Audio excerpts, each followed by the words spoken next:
Hello guys, my name is Tony Piroth and welcome to the MYM Buzz, a weekly movie review show where I watch, then review the latest movie of the week. Thanks to our friends here at Stevenage Cineworld. Dayle, how are you this week? I'm good, how are you?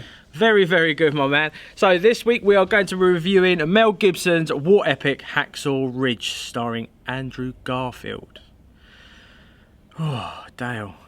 Emotional rollercoaster, this one, I'm afraid, my man. Yeah, we'll go through that once we get past the trailer and So we're going to get the synopsis out of the way with, guys. So, World War II Army medic Desmond T. Doss, who served during the Battle of Okinawa, refuses to kill people and becomes the first man in American history to receive the Medal of Honor without firing a shot. What a feat. Eh? Show that trailer, Dayle. With the world so set on tearing itself apart, doesn't seem like such a bad thing to me to want to put a little bit of it back together. Private Doss, you are free to run into the hellfire of battle without a single weapon to protect yourself.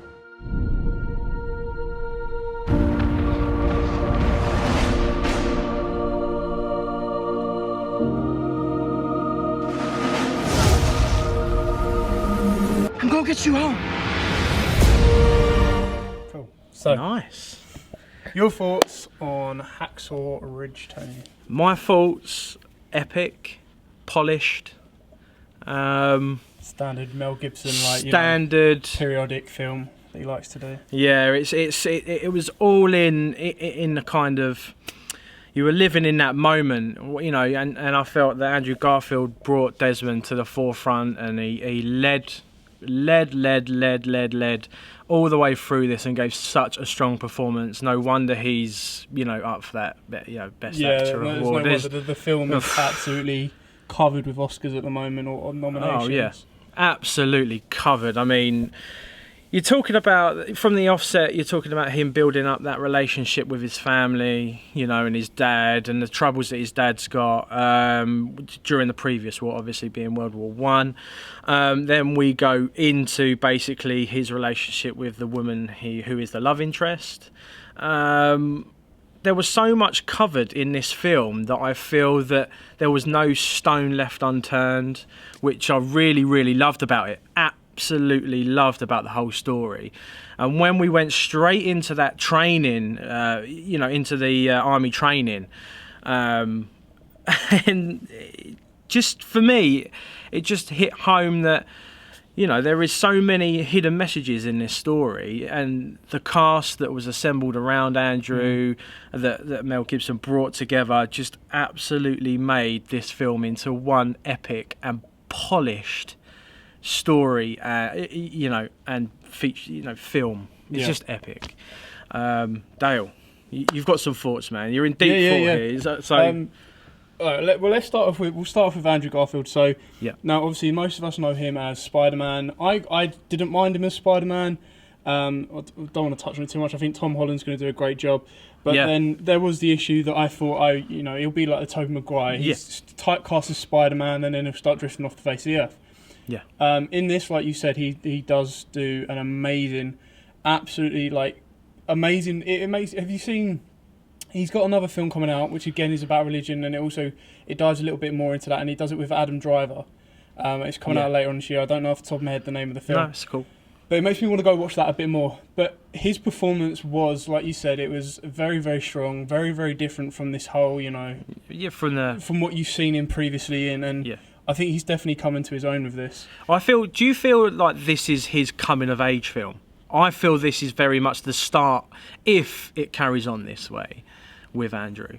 Yeah, I think it's his film of, I'm not just Spider-Man. I can do more than superhero films. I can actually do strong performances under an incredibly strong director. Oh yeah. With a very good cast. I mean, Sam Worthington as well, Vince Vaughn. They're not the normal people that you would go, oh right, they're going to play, you know, generals, sergeants, captains, and so forth. Oh yeah, definitely. Especially Vince Vaughn. And let's touch on Vince Vaughn's character. I mean, when we was introduced to him, you know, he was a man of presence. He comes straight into the hut, into this kind of, it was like a kind barracks. of barracks, yeah. So he's walked in there, and you're kind of thinking, oh, Like, we've seen him in True Detective. I love True Detective, and that role for me when he started in that, you know, I kind of thought, oh no, like, I'm either going to love this or I'm going to hate this. But when he come into them barracks after seeing True Detective, I just thought, you knew what was coming. I knew what was going to happen, and I was like, please, just carry on that sequence that you're on at the moment. And he literally did, didn't he? He was serious. Yeah. He brought light-hearted moments to it, which was absolutely brilliant. He's one of the brilliant. ones that kind of break the rules as well, because he was always typecast when he was always typecast as, you know, the comic lead in stupid films. Yeah. You know, you'd go watch, switch your brain off, and have a bit of fun. Yeah. And like you said, True Detective kind of put him in the serious mode, and then this again, when we're first introduced to him, he does come in and he made the theatre laugh a little bit. You know, coming up with these random jokes, bits and bobs, and giving them nicknames, and it kind of. I don't know. He kind of as it went on and as his character developed, he went from, you know, it proved that he can do more than just a comic stand-up. And Sam Worthington adding into that mix as well, you know. For an Australian, he played a really good American. A really good American, strong American. Like this wasn't no performance where you could be like, oh, there was a twang of Australian there, or you know, he was straight to the point. He led as well at some points, and I thought. Just strong performances all round. Yeah. I mean, even the father, like, so sorry guys, I don't know the actor's name for the father, but he was. Everyone was on point. Like, the small roles did their job on point. Brilliant. And the bigger roles. I mean, the individual characters in the barracks as well. You didn't get to know them. Like, you didn't need to know them on a higher, like, personal level. You got introduced to them. You got their nicknames. Yeah. And their introductions was enough for you to go, right, I know that character, and move on. I don't need too much time. And that's what I liked about it. We touched on them characters. Yeah. And then when we were basically up in Hacksaw Ridge, you know, when the battle scenes were going off, their little nicknames were coming out, you know, and you were kind of like... So you can't, to me, I was still had that little thread of attachment from the barracks. Yeah. I was still... That little bit of thread was left, and... See, that's what I think they got right. Because there's been some films where they do this. They introduce you to these little characters, and then when they die, you're like, meh. All right, whatever. But actually, even though you only got to know them for like 30 seconds in the film, because you got their nicknames, because you got to see a bit of their personality, when they were dying or when something would go wrong with some of these characters, you were like, you know, you actually felt it. The connection was physically there, which that's what I loved about it. I mean, there's not much more really to say about it. It was such the characters. I think not the characters. I mean, like we said, we touched on Vince Vaughn, we touched on Sam Worthington, we touched on Andrew, the smaller characters. Let's go on to the battle scene. Well, let's go. We'll work the battle scene into the visuals in general. Yeah, because I think what I really like when I started to watch it is the authenticity of it. There was none of this like, you know, huge CGI explosion or anything like that. It looked real. It looked authentic, and then that leads up to the battle scene.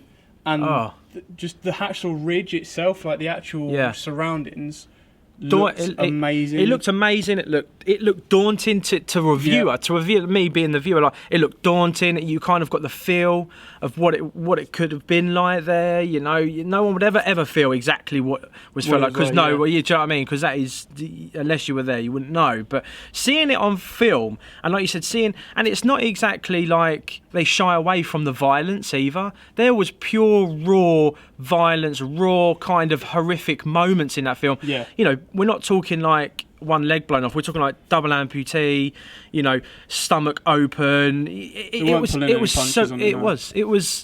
no punches. Yeah, like you just said, they didn't pull anything. They were giving us an experience of what it would have been like to be climbing up that rope ladder and then going into that ridge and then finding, you know, these little nooks and crannies where the Japanese were, and you felt the tense atmosphere. It was tense. That's what it did. Is it created the perfect atmosphere. I think if it was obvious CG or if it was you know if the dedication and detail wasn't put into it and the performances weren't on par, you wouldn't have really it wouldn't have done justice to the story and the you know the real life experiences. So I think it's done massively well that way. I think to be quite fair, it's such a polished Oscar-worthy article. You know, this is why they, you know, the guys at the Oscars, the Academy have put this in there. I think you've got like the Arrivals in there, La La Land, which we haven't reviewed. You kind of expect La La Land. Yes, kind of expecting stuff like that. Arrival, I wasn't really expecting. I was kind of like, well, they could touch on that. Like they could be like, okay, well, there's a best actress maybe, best supporting actor. Yeah. I could understand that, but I didn't see that for best picture. But at the end of the day, Hacksaw Ridge deserves its place in that list of best films. It definitely deserves it. There's the reason it's there. There's the reason it came out at this time of the year, and there's a reason that Mel Gibson's behind it and what he's done to it. These are the positives by all means. Now, I had a couple of negatives towards it. I don't know if you did have any negatives towards it. No. I've got some, but let's see. My negatives, they're probably a bit more nitpicky than anything. But so, my first negative was probably the opening. So the very, very, very first scene, the first thing you see when that film turns on, is you see first person's perspective of Dobson being carried by the rest of the platoon on Hacksaw Ridge. Yeah. Now, to me, as the film went on, or just straight off that, I didn't see the need for that. No, I don't think it was needed. That was literally like that should have been left on the cutting room floor. Whoever had that idea should have just been like, sorry Mel Gibson, if you're watching this, I very much doubt that. But if you should have left that scene out and then gone straight in with the childhood scene. Yeah, it's not so much it needs to be left out. I mean. No, I feel it did, because you kind of got to a sense, why is he being stretched off? Like, where's this guy going to... Yeah. It was kind of, I don't know, maybe it was kind of that point where they were building up to that. Yeah, I get, I can kind of understand why it said. What I mean by I don't think it needs to be cut out is I don't think it needed to be there. It could have been at the end where it was right for the time. Yeah. Because you kind of... It was kind of like here's a snap forward of what this film's about. And it's like, well, we've come here, we know what we want to expect. Yeah, exactly. There was no need for you to go 16 years ago, see Dobson with his brother as a kid, and then flash forward another 15. I don't think it needed to be there. And it kind of links in with my second disappointment. Well, not disappointment, but what I feel could have been done differently was, I feel that the ending, the very, very last scene, it just felt so rushed. It felt like there wasn't anything there, because you have all the build up when he's up on the ridge and he's bringing everyone down, and I get that. That's the main focal point. This is all about Dobbs, going above and beyond what everyone else was doing. But it kind of felt to me like they had run out of time, because straight away, the next thing you know, they're like, "Oh, cool, we're going back up there. No one's going up there without you, so please come with us." And then it was just a full-on assault, but it was done so quickly. It was kind of, one point it was like, we're going back up on the ridge, and then it was kind of like, oh, are we? Yeah. And then up there, scene, end scene, and then we had a bit of kind of information about the characters, like in real life story. So real life story, which I enjoyed. I enjoyed it. Yeah. But again, I feel that it just felt like there was a beginning. Yeah. There was a really good middle, but then when it got to the end, it felt like the middle had overlapped into the end. No, you're right. I mean, you did get that feeling that you was kind of sitting there and you was kind of like, right, they're going back up there. I was kind of happy for when he'd done what he'd done. Yeah. He had this heroic moment. He got down. They got him better. He'd gone back to the army and he's into the tent, the medic tent, and he kind of was looking around at all the people he'd saved and was kind of like really taking it in. And I thought to myself, nice. And then it cuts to a scene of him just looking at the Bible or something like that. And I thought to myself, oh, this is going to be a nice end. And then, like you said, it was kind of, we're going back up there. Yeah. Bosh. Ending, true life stuff. Yeah, we're in. I think it was kind of like that movie happy ending. It was the ending that people wanted. As the way the timeline went, yes, you probably could have ended it while he's standing in the barracks, looking at all the people he saved. But then, as a movie ending, you're kind of like, I want a resolution to this. I want to see the Americans win. Exactly. I want them to. I want to see them finish the Japanese off and Yeah. So I kind of get where it's coming from. I just felt that that's, to me. That's the reason they've put it in there. They've gone, oh, we've got to this point. This is awesome. Yeah. But we need to tie it up. Yeah. But we've only got 15 minutes left that we can do it in. Okay, cool. This is how we do it. Yeah. And to me, it felt rushed. Oh, it did. And to be quite fair, I think, Mel Gibson's a very religious man. We know this, and the films that he's done have all had that deep religious sense. And one of the end scene. is very kind of Gibson-ish, where it's kind of up to the heavens. Yeah, it was that heavenly moment, wasn't it was it? the heaven. It was kind of. It was you could see him in that editorial room going, "This is going to be my piece. This is going to finish this film." It was really bad because as that I know exactly the moment you're talking about, where he's coming down on the stretcher. Yeah. There's a moment where the camera starts to come down. Yeah. And as you see it coming down, you start seeing the light come up, and it starts to go it goes past the stretcher, and Andrew Garfield's lying on the stretcher, and you just see this sun peek. I was like, that's quite biblical. That's I'm part waiting for it to, like, you kind of get the poetic irony of him just lying on the stretcher as if he's ascending to heaven. I was like, okay, this is a bit. Yeah. It got a bit much. It got a bit Mel Gibson-y. It kind of, but. To me, there's like them two moments for me are exactly the same moments. You know, the scene at the beginning and also the end when it just felt rushed. I didn't like it. I was enjoying the film. I enjoyed the film. I loved the film. Like I said, we've talked about everything else in that. I mean, we've gone over pretty much everything there, Dayle. Right, this is my other question to you then. You said that the film left no stone unturned. Okay, which is fair enough. Do you feel that the film showed too much in smaller quantities, but not the important stuff to connect the story in bigger quantities? Like, so for example, his medical knowledge. Yeah. There was no explanation of his medical knowledge. He was kind of sitting there with a journal at one point. Yeah. He's read a book from his girlfriend. Yeah, he's able to put a belt round. He knows how to apply pressure and stuff like that. But then there's no real. But it's a good question, and I get what you're getting at. But this is a Mel Gibson film. If you look at it from a massive point of view, if you had the film laid out in front of you, every section was a religious moment in that man's life. Yep. You know. When he was saying he didn't want to touch a gun because of his religious beliefs, that was the main focus. His faith continually tested. His faith was continuously tested, and that's what Mel Gibson likes in a story. Being a faithful man, he wants to have a story where faith is being tested, good prevails, God saves all. Yeah. That's what I mean. And that's a very good question, and that's what I see it as. It was Gibson just going, this is the main religious focal point. Yep. We need to focus on that, his strengths, his weaknesses, and how he prevails with the hand of God, and that's the way I see that. But I do agree with you. Smaller quantities, like you just said, example with a thing where he's just sitting on the veranda and he's reading that medical journal, and it's kind of like, right, so we've cut to a scene now, and he's now in the army and he's wearing the Red Cross. Like, where's his medical experience come from? Okay, here's another one as well, because I got a little bit confused and I probably missed it. But so obviously they show when the kid's younger, Dobbs and his brother. Yeah. And obviously they have a fight. One of them gets hit with a brick. Now, Desmond hits his brother with a brick. Right. This is what I wanted to know. So I couldn't tell. Yeah. Who was who? Yeah. So especially when they grew older. So when it turned into Andrew Garfield. Yeah. I thought Andrew Garfield was the one that got hit with a brick. Oh, no. But then I was thinking, because the other kid was looking at the God thing, and I was like, oh, okay, so he's going he's going along the God thing because he could have killed his brother. So I was a bit. Yeah, that was it.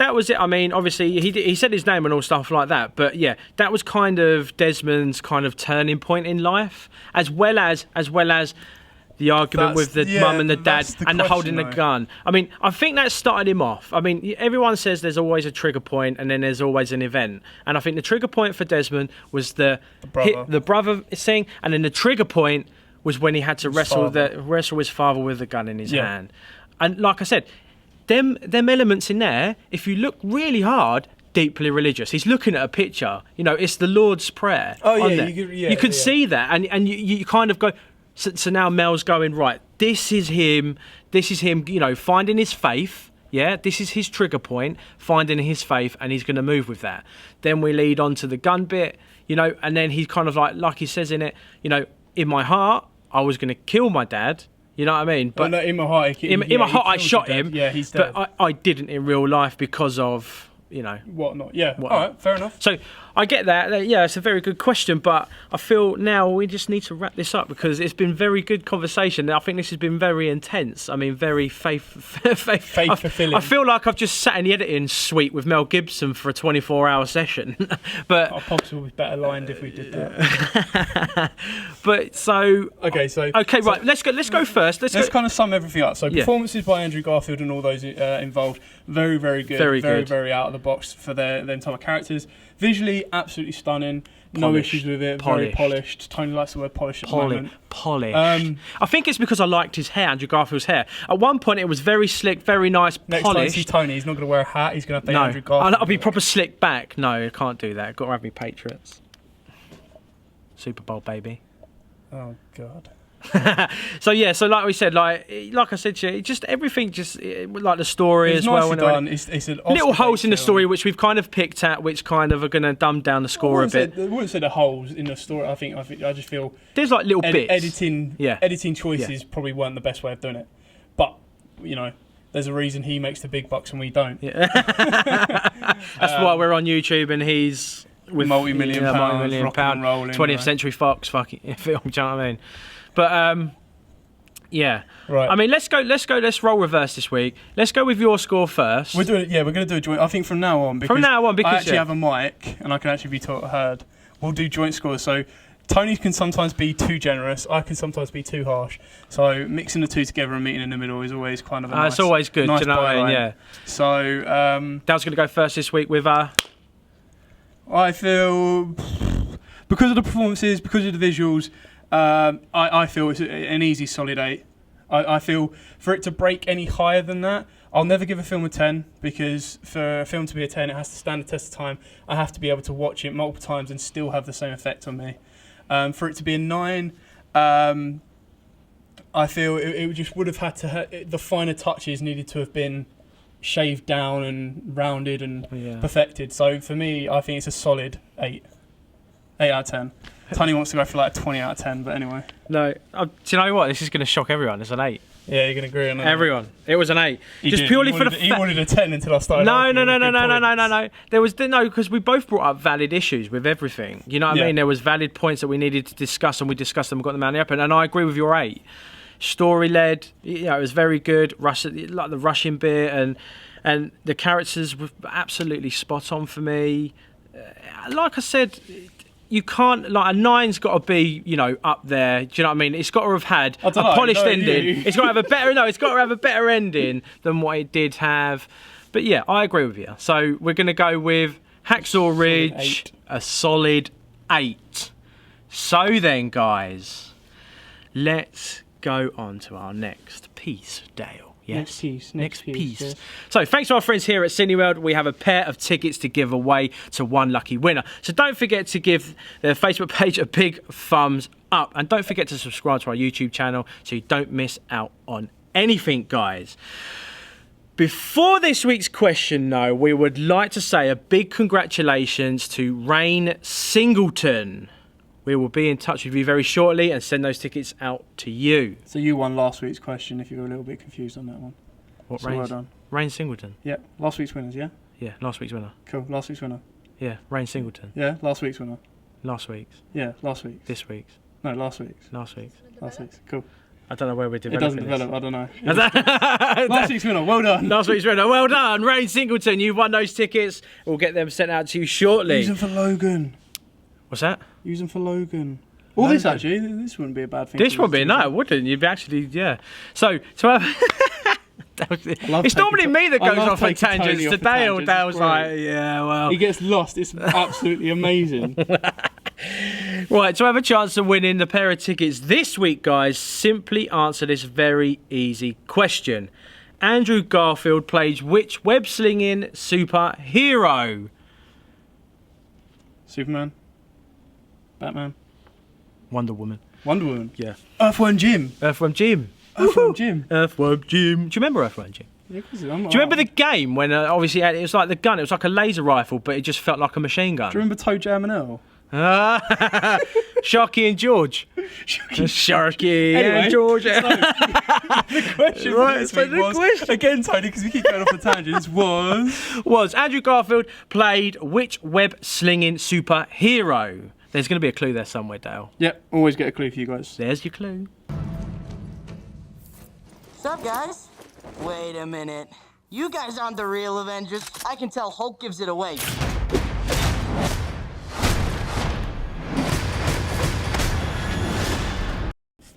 So the winner will be announced on next Saturday's episode, which is 10 a.m, guys. Every Saturday we do show. Yep. And where have they got to put their questions and answers? Their questions and answers has got to be put in the comments below, Dayle. They've got to like, share, subscribe, press the notifications buttons as well, so they don't. Make sure your mum watches this one. It's a pretty good one. Your mum watches it, you share it, your auntie watches it. Like, you're going to win 2 tickets. Yeah, one of them's going to win 2 tickets. Yeah, one of them, yeah. One of them win 2 tickets, yeah. We're not going to give away 2 different sets. That doesn't make sense. So, next week's episode, we are going to be reviewing... Resident Evil 20. I mean, 5. 25? 7. I don't know what bloke. All I know is it's the last one. It says the the final chapter, so it's Resident Full Evil. of crap. There'll be an ending, wouldn't there? There'll be an ending where they're like, A hand oh no! Look! Someone left a vial unattended. Take 2 of these, and they're Oh actually look! the virus. A pill went down the drain and made a super turtle. It's now being called Teenage Mutant Ninja Turtle. Speaking of crossovers, have you seen they're actually talking about doing a G.I. Joe 3 with Transformers? Because it's Hasbro, isn't it? The pair of them are Hasbro. Would it work? Would it work? Would it work? It's basically an excuse to get Dwayne The Watch Johnson next to, like, Optimus Prime. That is it. That's the only excuse. I'd like to see that, though. 1-on-1, that would be good. Exactly. That's the point. 1-on-1. People like you want to go watch it. And me. Yeah, I'll sit there and watch him fight Optimus Prime for about an hour. Not fight, just ride it. Anyway, Right. So, Resident Evil Final Chapter. Yeah. Speaking of which, that is our next review, 10 a.m. next Saturday. Yeah. Have you been playing or watching Resident Evil 7? Yeah. some No, I've been watching. I said creepy PewDiePie. I've been watching 2 of his. I've been watched 2 of his ones so far. He's probably got a 3rd one. That guy pumps videos out on YouTube like there's no tomorrow. But yeah, very good game. Definitely want to check it out. But Let's Play guys, like I said, you 2 are Let's Play. If we get on it, we'll do Let's Play. You need to do Let's Play on that. So Resident Evil 10 a.m. next week. Don't forget this week's question, which was Andrew Garfield plays which web-slinging superhero? See, Tony can only remember that because he did it himself. Well yeah, Very boy! proud. Put the answers in the comments below. Yes, like, it's simple as subscribe, that. share, hit the notification button. Yeah, that's it, guys. Very, very simple. But we need you all to help us out and just give it a nice big share, a nice big like, watch it, put the answer in the comments below, and then Tony will even chat to you. Yeah, I did that last week. There was check out your comments. Yeah, that was good. Anyway, so thank you very much, guys, for joining me, Tony Piroth, here for the Weekend Buzz. Don't forget to give a big thumbs up to Stephen and Cineworld, because without them, we could not be doing this at all. Remember to subscribe, like, share, go on our Twitter page. Yeah, everything, guys. Anything social media, doing it. So next Saturday, Resident Evil. Me and Dayle will both be there. I've been Tony Piroth. That's been Dayle. Thank you very much, and I'll see you then.